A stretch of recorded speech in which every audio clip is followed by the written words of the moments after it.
Guys, so ayan na po yung apat na ano yan guys, sliding window po yan na white. Ingay naman itong aso na to. Ay nako. So ayan guys, tapos ito po yung shop namin. Ayan siya, makalat pa syempre. Ayan yung asawa ko.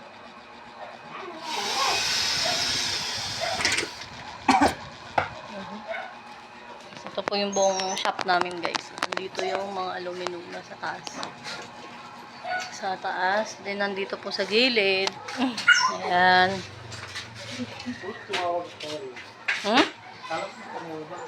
Ay. Kailan siya umuwi dito? Ayan siya guys. Sa mga magpapagawa po, PM or call na lang po kayo.